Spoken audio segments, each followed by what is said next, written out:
Hello, good evening সবাইকে। সবাই কেমন আছো? আশা করছি তোমরা সবাই খুব খুব খুব ভালো আছো।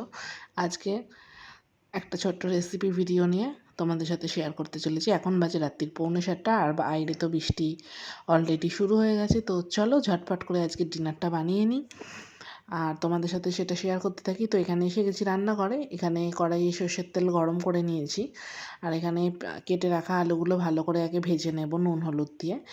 তো আজকে হতে চলেছে বৃষ্টির স্পেশাল, যেটা ছাড়া বৃষ্টি একদম জমে না বলতে গেলে। অনেক কিছু মেনু আছে, অনেক কিছু কম্বো আছে, তার মধ্যে বিশেষ করে যেটা প্রিয়, মানে যেটা হলে মনে হয় যে হ্যাঁ বৃষ্টি হওয়াটা বা বর্ষাকালটা সার্থক, তো সেটাই বানাতে চলেছি। এখানে হালকা করে নুন হলুদ দিয়ে আলুগুলো আমি শ্যালো ফ্রাই করে নিয়েছি আর এখানে ইন্ডাকশানে একটু 1 কাপের মতন জল গরম বসিয়ে দিচ্ছি। তো এখানে জল গরমটা হোক, একটু উষ্ণ গরম জল মতন, আর ততক্ষণ এদিকে আলুটা ভাজা মতন হয়ে গেছে, শ্যালো ফ্রাই মতন যেটুকুনি আমার দরকার ছিল। তো এবার আলুটা আমি আস্তে আস্তে তুলে নেব। আর অলরেডি ওখানে জলটা উষ্ণ মতন গরম হয়ে গেছে, যেটা ইন্ডাকশানে বসানো আছে, তো সেটাও অফ করে দেব। আলুগুলো তুলে নেব, নেয়ার পরে এবার তেলের মধ্যে আমি কিছু ফোড়ন দিয়ে দেব। সেইটা হচ্ছে তেজপাতা, শুকনো লঙ্কা, গোটা গরম মশলা, জিরে ফোড়ন দিয়ে নেব। ফোড়ন দেওয়ার পর এবার আমি একটা পেস্ট দিয়ে দেবো এতে, একদম আদা রসুন পেঁয়াজ টমেটো একসাথে পেস্ট করে রাখা, সেই পেস্ট আমি এখানে দিয়ে দিলাম। আদা রসুন দিয়ে হচ্ছে মানে এটা নিরামিষি রান্না না, আগেই আমি বলে দিলাম। তো কী হতে চলেছে আশা করছি তোমরা কিছুটা হলেও আইডিয়া করে নিয়েছো, তাও আমি বলে দিই। এখানে হতে চলেছে কচুরি আর আলুর দম। আর কচুরির মশলাটা ভেজানোর জন্য এখানে জল গরমটা আমি করেছিলাম। তো কচুরির মশলাটা দেওয়ার পর নুন চিনি দিয়ে ভিজিয়ে এটা আমি রেখে দেবো 20 মিনিটের মতন। ততক্ষণ আমি করে নেব আলুর দমটা। তো আলুর দম থেকে মোটামুটি মশলা, তেল মশলা এখন ছেড়ে দিয়েছে। এতে দিয়ে দেব আমার বানিয়ে রাখা একটা সিক্রেট মশলা, যেটা দিলে আর যেটা দেওয়ার পর আলুর দমটা পুরো দোকানের মতন খেতে লাগে, মানে বোঝাই যাবে না যেটা ঘরে বানানো। তো চলো দিয়ে দিই তাতে। আর এই সিক্রেট মশলাটা যদি তোমরা বলো, আমি অন্য একদিন আবার তোমাদের সাথে সেটা শেয়ার করব। তো এখানে ভালো করে মশলাটা কষিয়ে নিয়েছি, তেল ছেড়ে চলে এসছে, এর মধ্যে দিয়ে দিলাম এই যে সিক্রেট মশলা। লঙ্কা হলুদ গুঁড়ো দেওয়া রয়েছে, এইটুকুনি তো বুঝতে পারছোই, কারণ আমি আলাদা করে লঙ্কা হলুদ গুঁড়ো আর দেবো না, তাই অন্য মশলার সাথে লঙ্কা হলুদ গুঁড়োটা এখানে আমি দিয়ে দিয়েছি, একেবারে ভেজানো ছিল। আর এবার দিয়ে দেবো পরিমাণ মতন নুন। চিনি দিয়ে ভেজানোই ছিল, এটুকুনিও বলে দিলাম, মানে যে সিক্রেট মশলাটা আমি দিলাম ওতে লঙ্কা হলুদ গুঁড়ো আর চিনি দিয়ে ভেজানোই ছিল, তার সাথে আরও কিছু মশলা ছিল। এবার এইটা দেওয়ার পর ভালো করে কষিয়ে নেব যতক্ষণ না তেল ছেড়ে আসে, আর এখানে অলরেডি আমার তেল ছেড়ে এসছে। তাই এতে আমি দিয়ে দেবো অল্প পরিমাণ কাসুরি মেথি।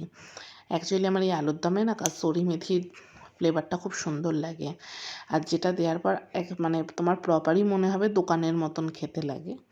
তো এখানে কাসুরি মেথি দিয়েছি, তোমরা চাইলে স্কিপ করতে পারো, আর যাদের ভালো লাগে তারা অবশ্যই দিও।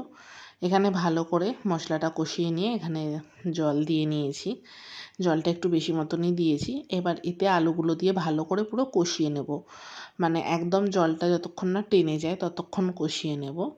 তারপরে আবার কিছুটা জল দেব। এখানেই হচ্ছে আসল মানে মজার টুইস্ট, যেটা এই এতটা জলে আলুটা কষানোর মানে হচ্ছে আস্তে আস্তে মজে মজে আলুর ভিতরে পুরো ফ্লেভারগুলো ঢুকবে। আর এখানে বুঝতে পারছো জলটা অনেকটাই মরে এসছে, আর একটু জলটা মরবে, যেমন মশলা কষানোর পর আসে থিকনেসটা, সেরকম আসা পর্যন্ত কষিয়ে নেব। আর এখানে আমি ঢাকা দিয়ে দেবো যাতে ফ্লেভারটা বেশি বাইরে না চলে যায়। তো ঢাকাটা খুলে আস্তে আস্তে মাঝে সাঝে চেক করে নেব যাতে নিচে বসে না যায়, ধরে না যায়। আর এখানে বুঝতে পারছি এখানে অনেকটা জল মরে গেছে, আর মোটামুটি 10-15 মিনিট হয়ে গেছে। এবার দিয়ে দেবো একটু গরম মশলা। যেহেতু এটা জ্যোতি আলু তাই কষতে টাইম লাগে, সিদ্ধ হতে টাইম লাগে, কিন্তু চন্দ্রমুখী হলে এতক্ষণ তোমরা কষিও না, কারণ চন্দ্রমুখী আলু তাড়াতাড়ি সিদ্ধ হয়ে যায়। তো এখানে গরম মশলা দিয়ে কষিয়ে নিয়েছি, এবারে আবার ঢাকা দিয়ে রেখে দেব যাতে প্রত্যেকটা মশলার ফ্লেভার পুরো আলুর মধ্যে ঢোকে। এবার বুঝতে পেরেছো এই পজিশানে অনেকে আলু দেয় ভেজে রাখা বা সিদ্ধ করা কষানোর জন্য, কিন্তু আমি একটু জল দিয়ে 10 মিনিটের মতন কষিয়েছি ঢাকা দিয়ে দিয়ে। এবার আমি দেব যতটা আমার গ্রেভি দরকার, আর বাকি আলুটা সিদ্ধ হওয়ার জন্য। আলু মোটামুটি 80% সিদ্ধ হয়ে গেছে অলরেডি। এবার বাকি 20% সিদ্ধ করার জন্য আমি একদম ন্যূনতম পরিমাণ মতন জল দিয়েছি। তোমরা কীরকম গ্রেভি রাখতে চাও সেই অনুযায়ী জল দিও। তো এখানে এবার ঢাকা দিয়ে দেবো। এটাও লো ফ্লেমে হবে, একদম হাই হিটে না, একদম লো ফ্লেমে হবে। আর এখানে মশলার পুরটা রেডি করার জন্য আমি একটা কড়া নিয়ে নিয়েছি, আর এখানে আমি দেখিয়ে দিই আলুর দমটা হচ্ছে একদম লো হিটে। তো চলো এখানে আগে পুরের মশলাটা রেডি করে নিই। তো পুরের মশলা রেডি করার জন্য এখানে কড়াইয়ে নিয়ে নিয়েছি পরিমাণ মতন সাদা তেল।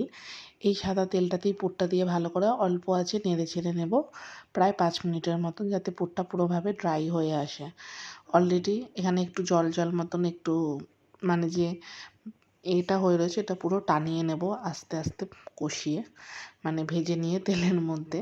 তো চলো এই পুরো তেলটাই পুরো মশলাটা টেনে নেবে। এটা লো হিটে একদম করতে হবে, দিয়ে পুরগুলো রেডি করে পুর ভরে নেব ময়দায়। আর এখানে অলরেডি আলুর দমটা হয়ে গেছে, সেটাও তোমাদের দেখিয়ে দিই। এবার আঁচটা আমি অফ করে দেবো আলুর দমের, কারণ আমার যেরকম গ্রেভি দরকার আমার সেই পরিমাণ মতন এসে গেছে। তো এখানটাতে এবার দিয়ে দিলাম আর একটু গরম মশলা পরিমাণ মতন, কারণ মনে হচ্ছিল আর একটু গরম মশলা প্রয়োজন, দিয়ে দিলাম। এবার অফ করে নেব। এবার আস্তে আস্তে কচুরিগুলো ভেজে নেব। তো এখানে কচুরি ভাজার জন্য অলরেডি আমি তেল বসিয়ে দিয়েছি, আর অনেকগুলো ভাজা হয়েও গেছে।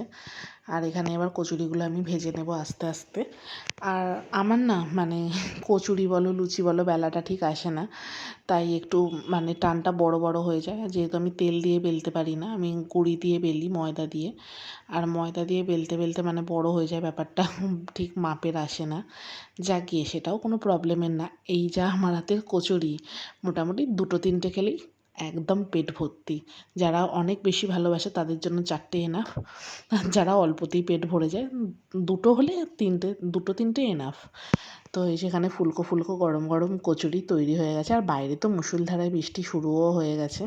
তাই আর দেরি কিসের, ঝটপট করে ভাজবো আর খেতে বসে পড়বো। অলরেডি ডিনারের টাইম হয়েও গেছে।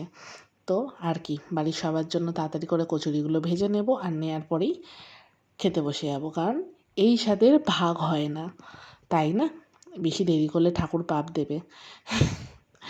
তো জানিও কেমন লাগলো আজকের রেসিপি ভিডিও। জানি খুব সিম্পল একটা রেসিপি ভিডিও, তোমরা অনেকেই আমার থেকে আরও বেশি ভালো করে করতে পারো, কিন্তু আমার মনে হলো আমি যেটুকুনি করলাম তোমাদের সবার সাথে শেয়ার করি, তাই করলাম।